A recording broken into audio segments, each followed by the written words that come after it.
episode of the show. I'm glad y'all here, subscribed, all of that, showing a lot of love. The next person we have, how can I describe this brother? This brother is one of the most artsy comics you'll ever see. Like, truly, if comedy came in a jazz form, that's what this brother is right here. Indie flick comedy. Yeah. One of my favorites to watch for his artistic endeavors, and also because of his influence, because I know we share one very important to both of us. Ladies and gentlemen, the one and only great boy, make some noise for DerekGaines. Thank you so much. Thank you. Yeah. Thank you. Thanks for having me. I appreciate it all. Yeah, dog. You all right? Yeah, man. Yeah. Dude, you're one of those people, I was thinking about you, because I saw you on a show a couple of days ago, right? Okay. And you have an affinity for stand-up in a way that's very rooted with like the old school way of comedy. Absolutely. Like you like talking shit, you like putting people through the ringer. Yeah. Like, I don't know what that is, but very few comics have that now. A lot of people are just like, it's an industry. Yeah. You like, yeah, it's an industry, but fuck everybody. Yeah, I grew up, teased in high school. Okay. And it wasn't like teased where I wanted to like jump off a bridge and no shit like that. But there was just jackasses that were good at being quippy in school. And I was just so not fast like them. And I was just like, damn, I can't get back. So the summer after my freshman year in high school, I just really started watching Def Jam. Oh. I just started really digging into how Martin would command the most raucous audience. Yeah. Like he took this raucous audience, but he put them in his head. Yeah. And I was mesmerized by like, how can he take all this rowdy shit and bring it right into his, and then just throw it back out there like that. So I just started really getting into Martin, really getting into Dave Chappelle. So if you mix them together, think about it. Martin was raucous. Dave is witty. Yeah. So I'm like, where's the middle line? Yeah. Because my mama wouldn't let me fight. So she was like, you're going to have to talk your way out of like this shit. karate or some shit, Yeah, right? you're going to have to do anything else because you're not fighting in school. So I was like, damn, so I got to learn how to snap back. Okay. So I hear these little jokes that they tell, seem like some hacky bits, school bus bits. I'm like, all right, so I really got to really tap in. So Dave's wit and Martin's veracity made me go, I got to be a combination of the two. Okay. So that was kind of what it was. Then mix that with being in jazz band all high school, then going to jazz college, and then fucking listening to Miles and Mongo Santa Maria and Giovanni Hidalgo conga players. He's like, all this, Tito Puente, all this. Crush Groove is one of my favorite movies and all that. That's crazy. And it just runs in your head, And my dad is a big jazz dude. He likes George Benson, is it? Whatever. He listened to a lot of contemporary jazz in his Beamer, and he would drive really fast up mountains because this was out in Phoenix. So you just take all this kind of energy that I'm getting, and you kind of put it together, and that's why I feel as though I'm trying to be that kind of showman. Yeah. Because I don't give a fuck about what you think the industry like, because Comedy Central will book niggas that hold the mic like this. and they'll have all these ironic ideas, and you write for this show, and you're a millionaire because you wrote on this show, and you get these chuckles, and that, that's validity to you? That's not where you came from. You I didn't came come from an era where if you funny, they gonna throw hats and shoes and chicken wings and collard greens, and you go, hey, that's funny. Because don't nobody fake throwing chicken wings nobody up. fakes that. Yeah. They don't. It's an honest audience. I grew up watching honest audiences. No patent, no open mics in front of your friends. You gotta make friends in 5 seconds, and that's how Philly taught me. So when I started doing open mics, I went to the raucous room and bombed in the raucous room until I started doing good in those rooms. So that's why I think that's the style that you see. Because I go, yeah, man, this is not for the weak. Yeah. Dude, watching you also just now, I'm like, you're the only person I've ever met in real life is like, he clearly has ADD. My mother instilled the energy in me. You be yourself. Yeah. You young. And I was just like, all right, I guess. That's so fun. I'm watching you just now. I've never seen it outside of the show. I'm like, oh, no. Guy. Yeah. My grandma used to say, nigga, you so flip. Stop being so flip all the time. You move so goddamn fast. And so it's been since then. So So you had all these people in your family kind of. It seems like they reinforced you. Yeah, because I was the only child on my mom's side. Very spoiled. Okay. And then being my dad's only son, because I got a sister, but I was the firstborn son, and then on Would my you mom's say you was side, the favorite? Nah, because because, you know, my moms and pops got a divorce when I was like 2. So I didn't even have time to build into the favor. Like, they split up already. So I'm like, oh, they got out of there. Yeah, and then I was with my dad, and then my mom was like, I want my little nigga back, so I think I'm my mom's favorite. Because I was in California, but my mom's like, nah, I need him back in Philly with me. So therefore, yeah, I think I'm my mother's favorite.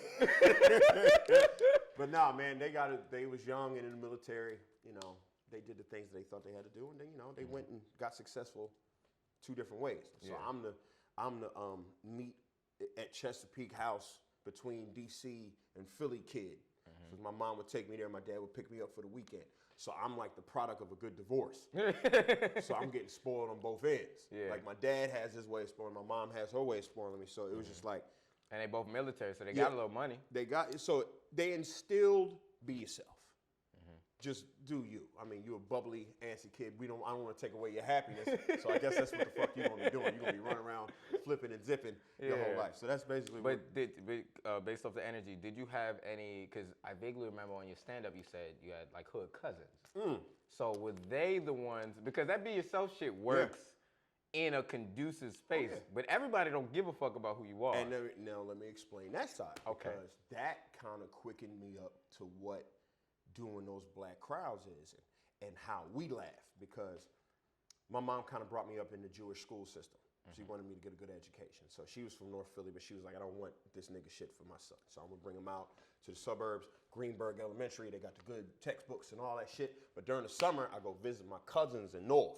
So when I go to North, they would be like, oh, my cousin from the suburbs. It's the artsy cousin. They basically called you gay every time. Here come the artsy cousin. And it wasn't even like, but not necessarily gay, but it was like, because I had crushes on every hood chick, but I didn't know how to talk to them.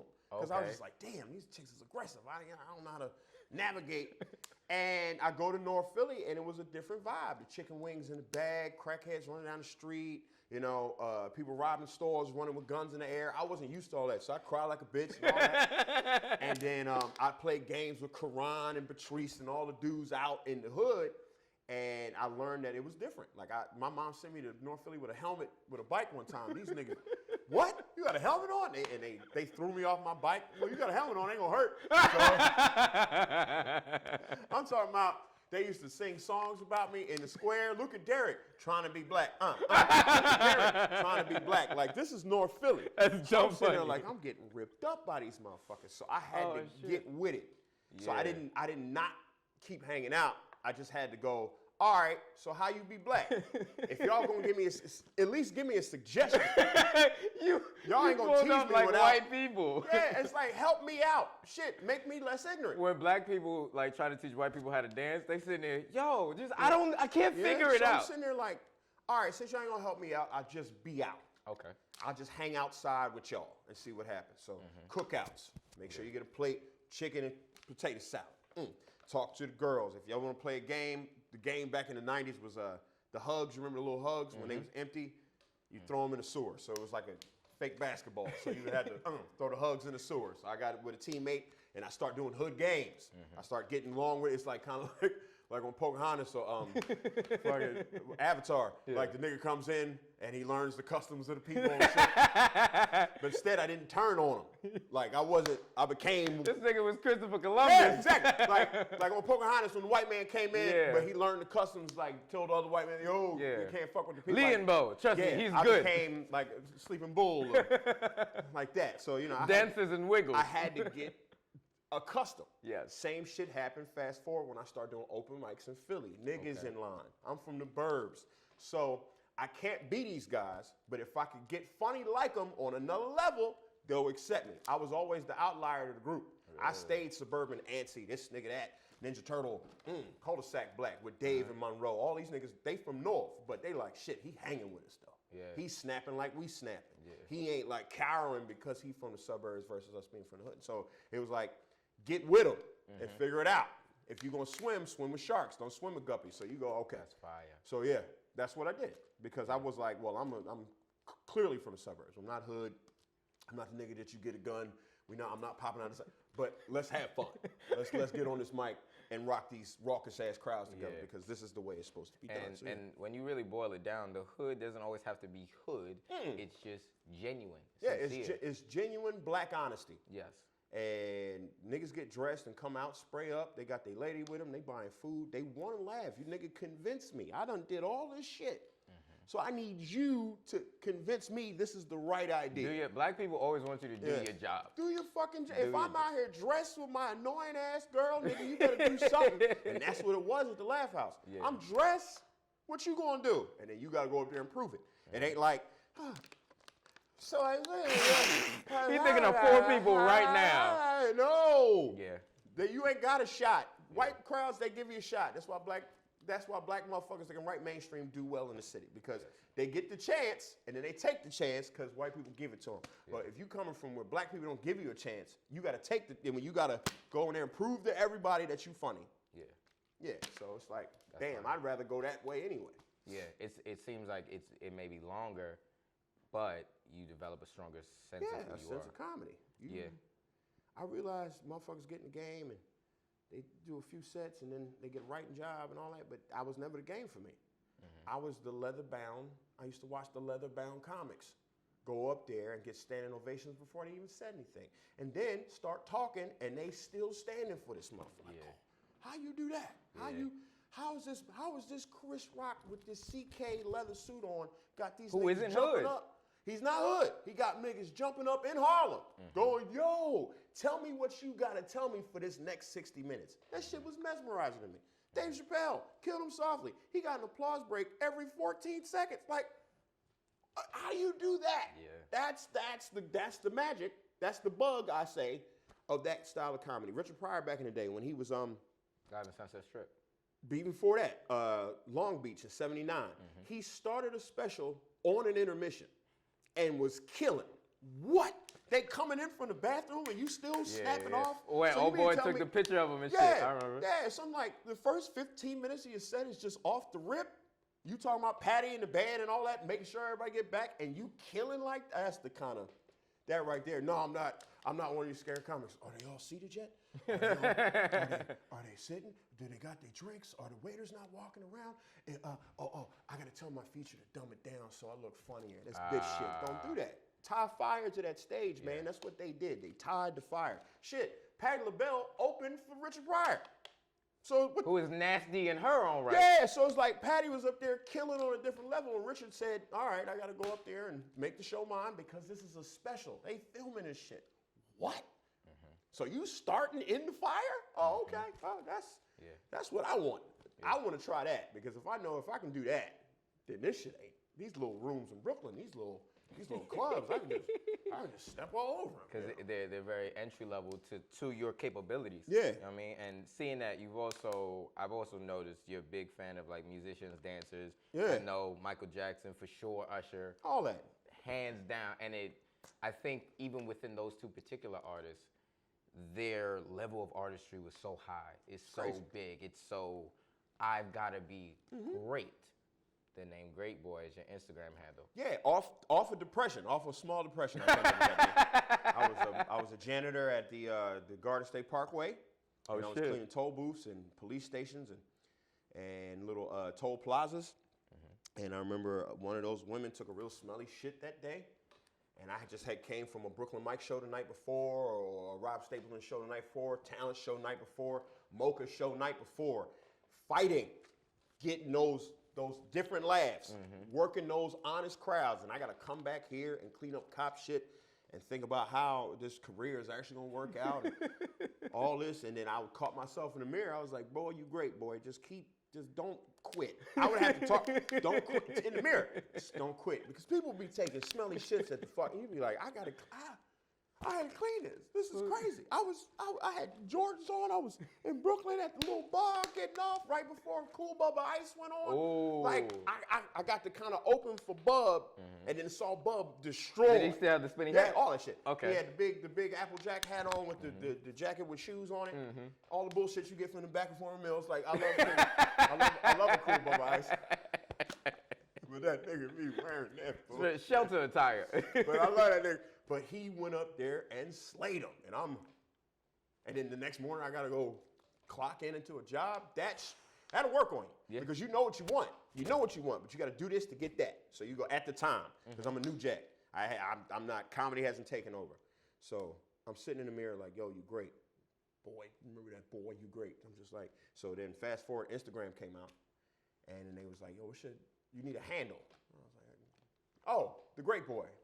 Fuck it, right? And then all of a sudden, so off of just sheer, a showman that's caged. I felt like a caged showman. I was mopping floors, knowing how I'm writing jokes in my head. Fuck this shit. Yeah. Clean the shit, all of that. Yeah. That's wild. That's such humble fucking, you know, it's crazy. I think you know what, to be really transparent, I think a lot of people when seeing you and me, because I've heard some young guys be like, yo, fucking Darick, busting my balls, blah, blah, blah. So they have this intimidation that you may present. But then when you say all of this, it's like, yo, this dude's vulnerable as shit and went through all the ringer that we all went through. I got rocked by comics. Like, who you, nigga? Yeah. Who this? Yeah. How you got a manager and you an open micer? I used to bring a nigga with me with a 3-piece suit to broker deals that we weren't getting just because I believed in it. Sorta. I had to fight my own doubts. I'm in my head, you know. My mom and them want me to be a clean comic. I want to be raw like my heroes. Like, it was a weird balance, starting in church and then leaving to get raw, starting in the church, getting it down. But then you go, I got so much more to talk about. I mean, I could talk about what happens in the borders of the church and all this and be a clean comic, but man, oh man. This is way more fun. Them guys out there can say it all. Yeah. I wanted to say it all. So I was like, let me go to Philly and start. And then when I got to New York and I had to learn how to write bigger because, Philly's a local spot. But, New York is the melting pot. So you got to write for a melting pot. I was like, oh my God, this is the place. This is where I have to be. And comics was telling me that within like 5 years of me being in Philly. It's like, yo, you trying to write on a different plane. You got to go to New York City. So that was what it was, man. You feel like Philly was limiting you and you had to step out. Yeah, Philly and Jersey. And I was just like, nah, man, I kind of want to talk big stuff. I want to talk big cash shit. So I got to go to the big cash place. And it wasn't L.A. Everybody said, because Kevin Hart was like the myth. He was like the Lord of the Rings story at the Laugh House in Philly. Yo, you got to do what Kev did. You got to go to New York and go to this place called the Cellar and everybody be there. It's like this weird Narnia. Like, Keith, this old nigga named Keith, because Keith never was in Philly. He was Keith. He was a legend. Robinson used to take Kev up, and Kev would come back and tell the stories about this guy named Dave Attell and Colin Quinn. Like, you hear people talk about these people like were these mythical. And this is before the internet. Yeah, this is before all that. Yeah. So this is like. Cause you started in this is about Soul Playing Kev. Okay. I started in 03. Okay. So this Soul Playing Kev. So he's already God to the Laugh House. He already blew up. But they all kept saying the process. He went to New York. He just went to New York. I'm like, what the fuck? All right, New York. Okay, I guess New York City. So within 5 years, Ray, king of Philly, was like, you gotta go to New York. I was like Kev did. Yeah, you gotta get the fuck up out of here. You gotta go up top. You can do it. The suburb nigga that be running. Yeah. They hood. You trying to write the big shit. Go where the big shit is at. I was like, all right, word. So when I was 24, I left Jersey and then started doing this shit in New York. And then I had to support it by being a janitor to get to. Damn. Yeah. So when did you eventually say, all right, fuck it, I'm quitting? Before you quit, did you take the leap of faith where you was like, I don't have enough money to really sustain, but I can't be here anymore? Well, 28. I think, did I get fired? I forgot. I think I got, if you quit, you didn't get unemployment, right? Yeah. So I baited getting fired. So I just kept calling out. I was like, you know what? They gonna fire my black ass. I'm gonna get that. I'm gonna get that unemployment. Understand me? So they just kept doing all the shit. So I'm like, all right. And it was a union job. Yeah. Union, it take forever to get fired. So I'm like, all right. So it kind of took me like 3.5 years to really get fired. You were plotting that. I was plotting that because I'm like, I'm doing the show shit. I feel it. Like, because I had the whole thing, if we want to be goofy and silly about it, the whole comedy epiphany happened when I was 18. I was playing a jazz concert. What was you doing? I was playing a senior recital. Okay. A saxophone player was about to graduate University of Arts, and he was fond of my Afro-Cuban rhythm skills. He was like, can you play my senior recital concert? I was like, no problem. He's like, I'll give you a solo and everything. I'm like, all right. So drums? Yeah. Okay. The conga drums, the bongos is these little, but the conga drums is the kunda, kinko, tumbadera, all that. That's fucking fire. I didn't know that. So I'm playing that because in high school I played. I got a scholarship, Louis Armstrong. Oh, you really went to jazz college? Yeah. Like it's a thing. Every time you said it to me, I didn't think it was a thing. I went to a college that specialized in jazz. So I was like, all right, I got a little scholarship, Louis Armstrong shit. All right, they got me through. High school, I was playing the competitions, winning soloist awards, all this shit. So I'm playing a concert in Philly, and I'm playing the drums. Dude's playing saxophone, band's going, and then all of a sudden, the spotlight hits me. So I'm like, all right, here's my chance. I got my girlfriend at the time, my mom is there, and the spotlight is cooking. I'm feeling good. I'm in my little outfit, whatever, little suit, and I just start hitting the then I break into like grinding. Oh, that's fire. And the crowd's like, ah! They all going up because it was a jazz concert. Yeah, I incorporated hip hop. So when I saw them react like that, I was like, oh, that's fly. And then I was like, I kind of like that reaction I just got. And then the spotlight went off me and back to the saxophone player. And that's when it hit me. I was like, I don't want to play behind some dude ass. I'm behind this nigga. No. I'd rather have that the whole time. I got to do this shit myself while I'm playing. So that summer, I just started auditing the comedy clubs. I started going to the Laugh House, watching open mics, seeing niggas bomb, seeing like, okay, maybe if I don't do that, I should be all right. So I wrote me a little set, went up 42nd on a list of 50. I'll never forget. Crazy. Went up 42nd on a list of 50. Motherfuckers was up there. I'll never forget. The guy that went before me did all of Jim Carrey's set with the dog and the water. And I didn't know, but I wasn't keyed. I didn't know. So you just thought it was great? I thought it was great. Every comic goes through that. I was like, he was doing Jim Carrey's whole set. Yeah. So, but I remember that. Some white kid opened up with all the Jim Carrey's bits and was killing. And then I went up there with some shit I wrote, bomb my dick off, right? Bomb, the peep game, bomb, one girl. I said, that's all I needed. I said, there it is, the one thing. If I get a little alto soprano, I'm back in. So I said, that's what bomb is? Don't even feel that bad. I'll be back next week. And I never got off stage after that. Push come shove, dropped out of jazz college, did everything to try to be funny, was working my way up. My pastor got me a job on the fucking turnpike.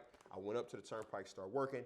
He was pissed off that I was fucking up work, but at the same time, I'm cooking in New York. I'm starting to figure it all out. Things was opening up. I was doing mics every night. I met Yamanika. Yamanika was like, nigga, where you from? I'm like, from Philly. She was like, you funny? I was like, that's what they tell me. And she gave me my first Friday night spot at the Lantern. And then from then on, me and her were friends because she saw me rock off of from 5 years of, I was like, I just want to come out here and spread out. And they was like, all right. And then it started building. I met all the hood dudes. I met the Caroline dudes. I was getting trashed by Capone and Talent. I remember when I bombed the 88 Keys on my first Def Jam audition. Talent did a 10-minute set on my jacket and had the room. I went to Atlanta, bombed my dick off. Don D.C. Curry saw me crying in the fucking parking lot. He rolls up in a Rolls Royce. I'll never forget. I'm crying in the parking lot. I'm sitting on it because I just bombed at the punchline. Yeah. Them niggas ate my ass up. Boo, nigga, fuck out of here, boy. What are you saying? Geek ass nigga on stage. All that. Yeah. I'm sitting, my boy Hawk in there killing. I'm sitting on the corner like, fuck me. I bombed my ass. Here comes Don D.C. Curry. You know, what'd he say? He said, chin up, little nigga. Happens to all of us. And he pulled off. And I was like, I should chin up. That Don D.C. Curry. Yeah. So I'm like, oh shit. And then Marlon Randolph would be like, well, if you bombed, did you learn anything? He was like, did you learn anything? Yeah. If you don't learn nothing, you really did bomb. But if you learn something, come back, do it different, get these niggas a different way. So I was like, yeah, come to my joint in Jersey City. Come to Jordans. Come rock at Jordans. This all big bitches and platters out. And all the hustlers say in the back, you think you good? Come try to make these ACG wearing Jersey niggas with dreads come to Newark. Huh? Work your shit in Newark. Huh? Brooklyn Exposure was one of my first spots. Brooklyn Exposure, the joint right next to the Newark Stadium was hood. It was like, oh, everybody in there eating Henny wings, niggas with dreads. Motherfuckers with the big leather jackets, you know they was packing. They had guns and drugs on them, but you was in there making drug dealers laugh. I said, this shit is fucking amazing. Yeah. I said, somehow my book is getting me through all these places. So you mean to tell me my life is supposed to be mopping the floor, looking at a skyline that's only 20 minutes away? Y'all can kiss my ass. Because everybody was like, what about your pension? $55,000 a year? I'm like, hey, what? what about you'll get full time and you'll get to salt the highways with us. And I'm like, this is y'all dreams, nigga? This is what y'all dream about? Getting overtime so y'all can make a measly $2,000 on a fucking snowstorm? I can make $2,000 in a night watching these motherfuckers because I was like, when I was in Philly, I used to be Kevin Hart's little nigga on the side. Like I was just in his little entourage. And I started figuring out what Kev was making off Soul Plane and seeing what he was doing. I remember one time I was sitting with Naeem Spank, Hawk, me. We had a Denny's right after we did Millersville College. It's like the one black college in PA, deep, 4 hours, right? This is Kev's Soul Plane. Kev had that thing sold out, and he made $6,000 for the hour, and that blew my mind. And I was like, he made $6,000 for 1 hour comedy? And then I'm looking around, us 4 niggas sitting in a booth. Kev rented out the other side of Denny's and had all the girls from the college sitting with him eating eggs and fucking toast. I said, yeah, something got to change.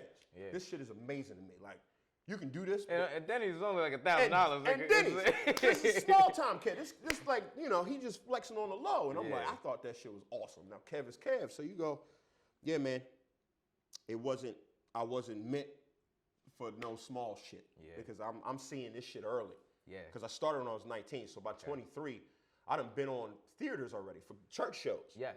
And if you've seen I'm like, okay. performances. I'm like, all right. And then plus, jazz band, playing in church, fucking talent shows at camp. I've been working up to some kind of point to be in front of people. So it's like the showmanship was already there. Yeah. So it's just like you really had to believe in yourself. My mom didn't believe at first, and she came around quick. My dad didn't believe. He came around much later. That nigga had to see me rocking LA the second time I was out there and at the Black Room.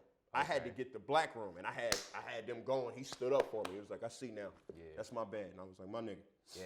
So yeah, it was a long time coming. So when I get these little mooks that come in, you know, I give them a little razzle. It's like, I'm only trying to help you out. You won't be funny, right? You seen your heroes. You know what killing is. I'm trying to get you there a little faster. Yeah. But if everybody won't be soft, then I'm just the asshole because I'm not changing. Yeah. I'm not. I'm going to be that guy. That's fire, dude. That's one of those things, especially with context, you know, it comes from a genuine place. It comes from a place of love for the craft. You know what I mean? Now, I know you're a showman in that regard, but now when it comes to your writing ability, how do you do it? Now, it was a long time coming of doubt because, I mean, 2Ray kind of really showed me the ropes with that, on how that whole premise, bridge, punchline. Okay. Comedy in threes, you know, write an idea, then you have to connect the idea to a button. And that's the algorithm. But you go, how the fuck do you make the whole thing funny?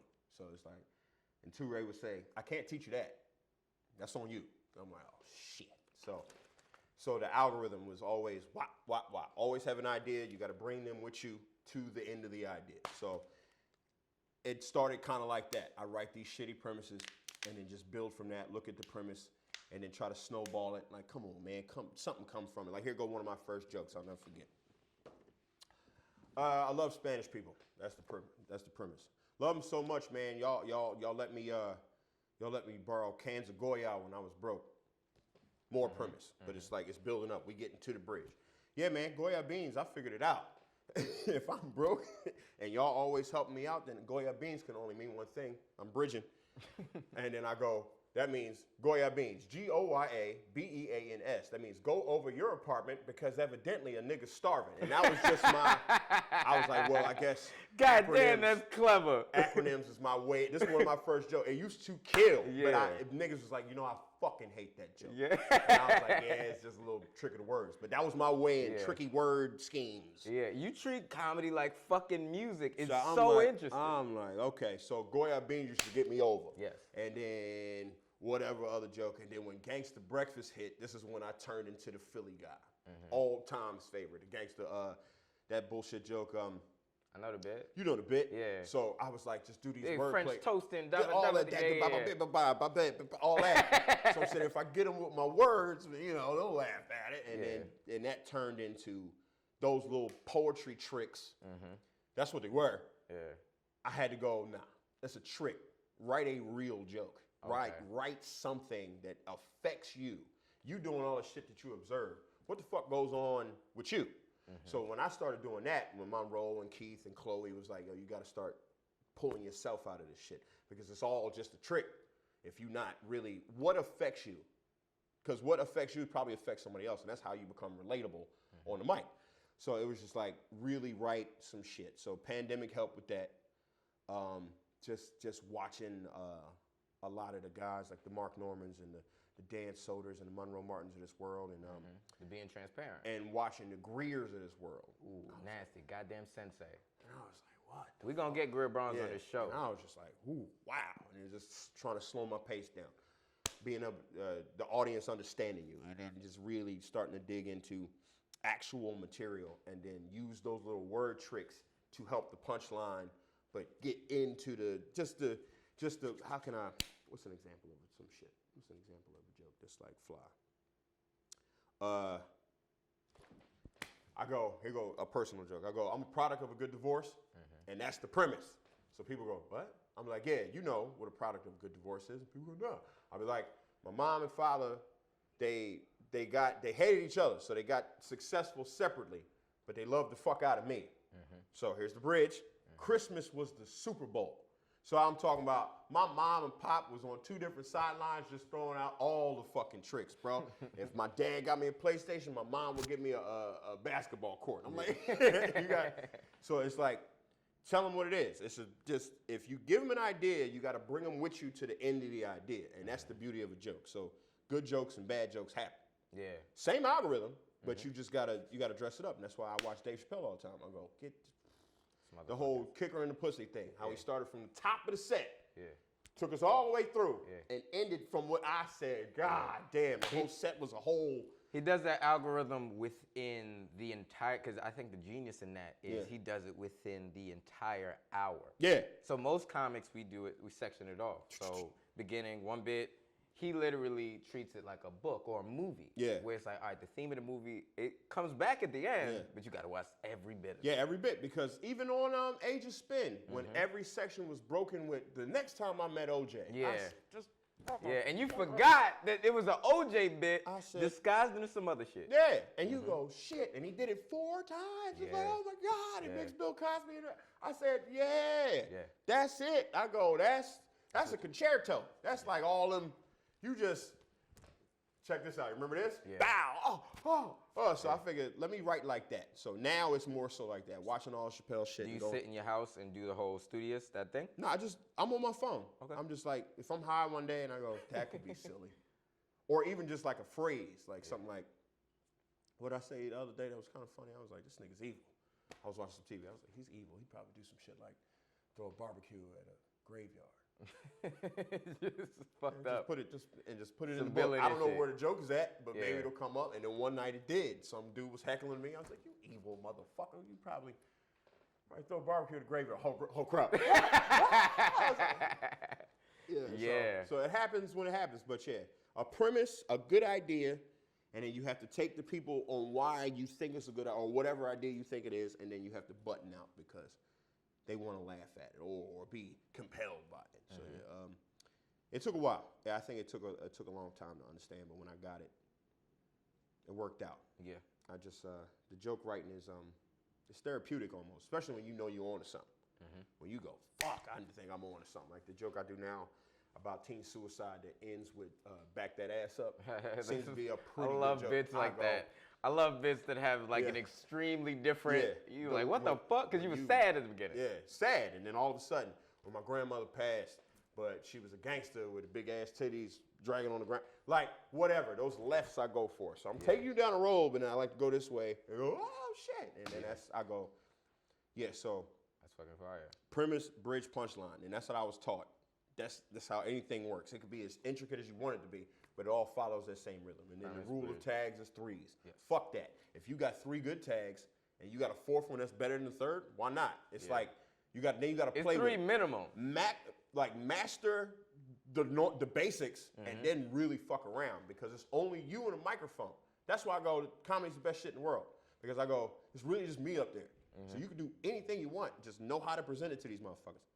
And that's how I go, So I got into that just because it's like, That's great, bro. I got one more question. All right, dog. work. That went quick. Yeah, bro. This is solid. I ain't trying to take up too much. And this is like, you've given so much information. Yeah. I don't feel like I'm rambling on too much. No, I'm talking with my hands a lot.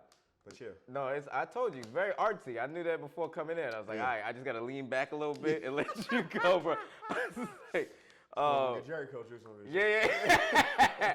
my homie called berries and rainwater. That's what it is. I fuck with it heavy, though, because you love the craft. Yeah. And, this is sincerity to what you're saying. This is very important in artistry. And you seem to have, so actually two things. One, you don't seem to get caught up in the game. Because,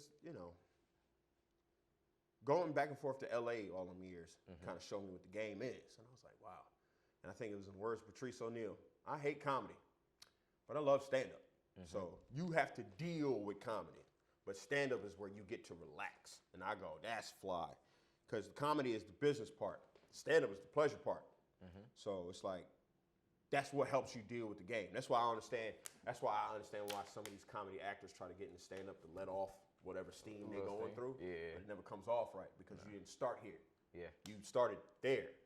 I got into it just to be on this stand on the recess table level. Like, I really just wanted to be the funniest nigga in the room. Because getting teased and all that and then learning how to get back at my bullies, because that's what happened. I feel like a superpower. I got back at my bullies. I used to dog. I have bullies hit me up now like, yo, man, you did it, bro. I'm like, yeah, I know. I had a bully come to one of my shows and say this. He came to one of my shows and bro said, yo, I always knew you could do it. I was like, nigga, what the fuck? So shit to you? Fuck yeah. No, I remember all that. No, but it started where I was like, I want to be the funniest. And then I saw it could make me some money. So I was like, damn, I can get this money to my mom. So that's it. That was it. And then Ray put something in our heads back in Philly. He said, all you have to do, if you want to conquer this game, that's what he said. All you have to do is be hilarious. I was like, really? He was like, yeah. Everything falls in your lap when you up there saying I am. Trust me. And I was like, really? He was like, yeah, just be funny. And then that's exactly what I did. Just be funny, be funny. You'll learn how to act by being on stage. You'll learn how to talk by being on stage. You'll learn how to pitch meetings by being on stage. And you could say that you need other shit. I mean, when the technological age, know how to promote yourself. Social media, put the little captions on the bottom of each sets, all that shit, do that. But when it came down to people coming up to you, asking you for something, it was because of stand-up. Shit, I got a whole Emmy nod because I just kept doing stand-up. And then when they told me, sing and dance with puppets, I'm like, well, I've been going, everybody's for ages. I could do this with them. Yeah. That's nothing. I'm shit. Puppets? Yeah, you was with Sesame Street, right? Yeah, people in fucking little things. I had to deal with people with drinks in their hand. And they eating lobster mac and cheese going, make me funny, nigga. This is not, like, I had to do it already. Yeah. So being hilarious really does get you everything else. I was like, shit, I really didn't do much else except just keep getting on stage. It's fucking great. And I keep telling everybody, like all these young bulls come out here, what do I got to do? Just get on stage, boy. For real. Yo, I was talking to another comic before the last question. Talking to another comic. Yeah. And as we progress, because now I'm 10 years in, and it's like what the guys at the beginning told me. Get on stage. It's like, it really is that simple.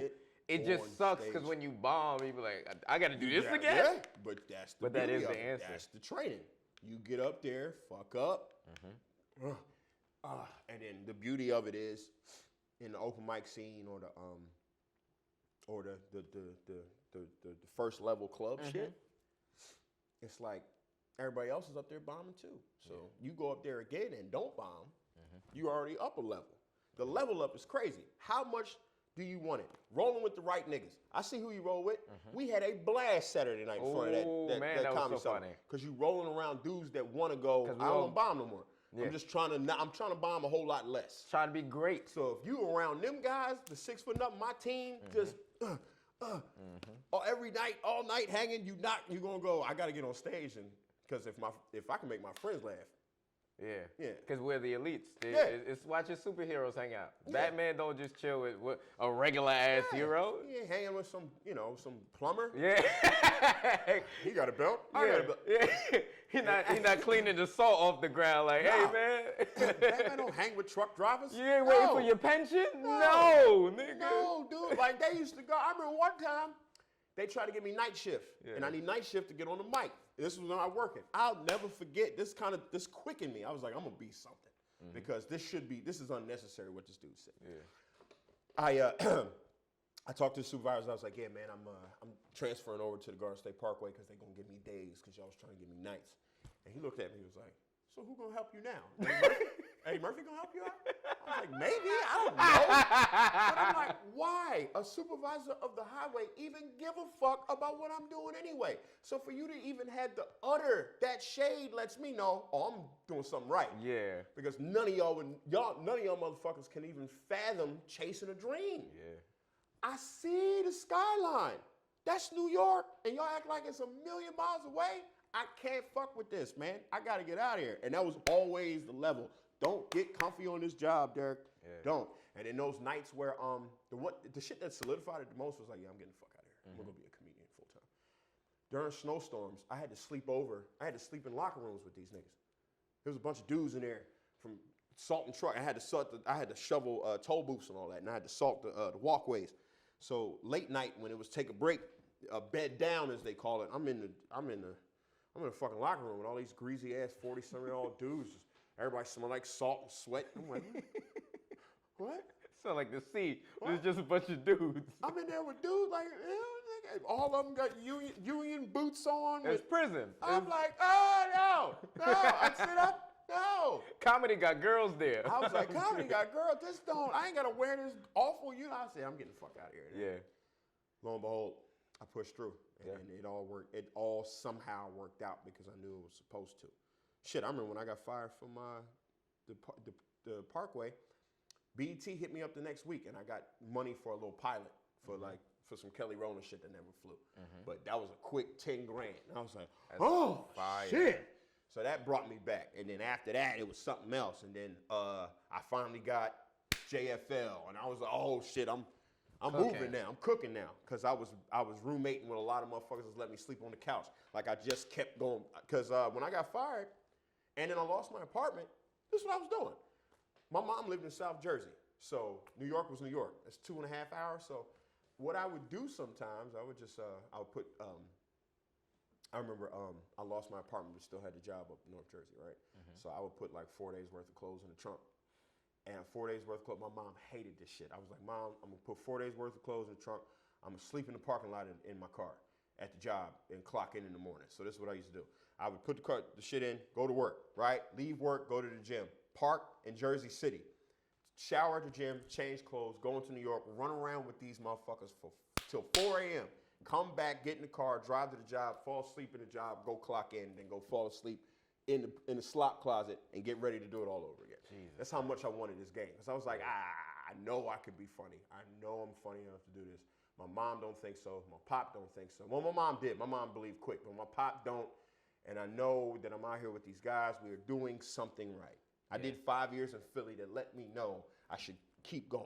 Yeah. So I was like, fuck, shit sucks, but I'm gonna stay relevant. Figure it out. I'm gonna stay relevant because the more I'm away from the city, the quicker they gonna forget. Yes. So I was like, shit. So I had to just keep beating it down. And then one day, New York opened up to me. I was like, oh shit, it really did open up. That's all it takes, man. I'll ask you this because this is just something that we ask on every episode. And this is your camera, man. We always like to close out with this idea. Okay. If someone's watching us right now and they resonate with you, your character, your energy, your personality, they're you at a different point, male, female, whatever. Okay. What is a note that you would like to give them? A piece of advice, anything. Something that you feel like could get them, maybe to skip them through the process that you went through doing all that. You know what I mean? Yeah. That's you, bro. How can I? Oh, okay. Understand and recognize doubt. And as soon as you recognize the doubt, figure out how to maneuver around it. Because doubt will trick you into thinking that you can't do shit. And if I doubted myself less, I'd probably been on already. See what I'm saying? I'm about to be 18 years in. If I doubted myself a whole lot less and believed a little bit more and took chances on shows that I didn't take chances on back in the day, I probably would have been on a little bit more right now. But I'm still thankful that it took me 18 years to get right here, because I feel the experience on stage every time I talk. So I was like, all right, it just took a little bit of time. So don't get weary, because doubt will have you pulling your fucking hair out thinking that you can't do it. So if you doubt less and worry less, you'll be fine. That'll probably chop your shit in half.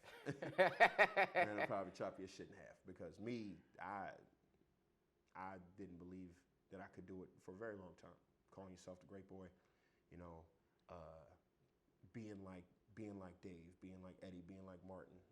Thought it was fucking impossible. I think black people would feel me the whole way because I was from the suburbs, and I don't know how to fucking rock like Capone, and like how you get that extra edge and all that shit. Mm-hmm. And it's not the people, it's you just getting up there figuring it out, because everybody got a different story. Everybody's lane is different. So all you really have to do is just get on stage, man, because that's where your story starts. The stage might be the same, but it's different people getting on it. Yeah. With different whatever. So what is the stage going to do for you? Yeah. But you got to get up there and do it. Fail, fuck up, get back up, try again, do it. That's fucking cold, bro. Yeah. Thank you so much, man. Thank you for Absolutely. Real. Ladies and gentlemen, that was DerekGaines. I appreciate y'all for watching. Bottle of water. We had a nice interview. Finish the water. Thank you so much. We'll see y'all later. Peace, guys.